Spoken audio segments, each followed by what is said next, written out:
ഒരു മുസ്ലിമും ഒരു അന്യമതത്തിൽപ്പെട്ട ഒരു പെണ്ണിനെ പ്രേമിക്കാനോ കല്യാണം കഴിക്കാനോ പോവണ്ട. അതിന് പ്രത്യേക പ്രതിഫലമൊന്നുമില്ല. ഒരു ഹൈന്ദവ സ്ത്രീ ആവട്ടെ, അച്ഛനാകട്ടെ, അമ്മയാകട്ടെ, ക്രിസ്ത്യാനിയാകട്ടെ, അമ്മയാകട്ടെ, അച്ഛനാകട്ടെ, അവരുടെ മക്കളെ അവരുടെ മതവിധി അനുസരിച്ച് കല്യാണം കഴിപ്പിച്ച് വിടൽ അവരുടെ ജീവിതത്തിലെ സ്വപ്നമാണ്. എന്റെ ചെറുപ്പക്കാരെ, നിങ്ങൾ അതിനെ തടസ്സപ്പെടുത്തരുത്. ഒരു പാവപ്പെട്ട അച്ഛനെയും അമ്മയെയും ദുഃഖിപ്പിക്കരുത്. അപ്പൊ പിന്നെ മതം വേണോ? വേണ്ടാത്തവരെതിരേലും പോവട്ടെ. നിങ്ങൾക്ക് യോജിച്ച നിങ്ങളുടെ മതത്തിൽപ്പെട്ട ആളുകളെ ആദർശപരമായി നിങ്ങൾ കല്യാണം ചെയ്യും. അവരുടെ സ്വപ്നങ്ങളെ നിങ്ങൾ തകർക്കരുത്. ചിലർ വന്നിട്ട് ഒരു ഉസ്താദ്, ഒരു ഹിന്ദു പെണ്ണുമായിട്ട് ഞാൻ പ്രേമത്തിലാണ്, അവളെ മുസ്ലിമാക്കി കല്യാണം കഴിക്കാൻ പോവാണ്. ഇസ്ലാമിൽ ഒരാളെ ഞാൻ കൊണ്ടുവന്നു, ഒരാളെ മുസ്ലിമാക്കിയില്ല ഉസ്താദ്.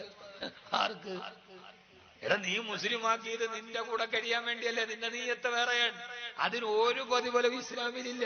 അള്ളാഹിനെ കുറിച്ച് പറഞ്ഞു കൊടുത്തിട്ടോ ഖുർആൻ പഠിച്ചിട്ടോ ഒന്നും വന്നാലല്ലോ. നിനക്കൊന്ന് കെട്ടാൻ വേണ്ടി പൊന്നാനി കൊണ്ടുപോയതല്ലേ, അതിനല്ല മുസ്ലിം എന്ന് പറയാ. അങ്ങനെ ചെറുപ്പക്കാർക്ക് എന്തെങ്കിലും വിചാരം ഉണ്ടെങ്കിൽ അതിനകത്ത് ഒരു പ്രതിഫലവും ഇല്ല. കൊണ്ടുപോകാൻ പരി പറയാത്തത്. അതുകൊണ്ട് എല്ലാവരോടും ഞാൻ സ്നേഹത്തോടെ പറയുന്നത്, ഓരോ കുടുംബവും സമാധാനത്തിലാവണം.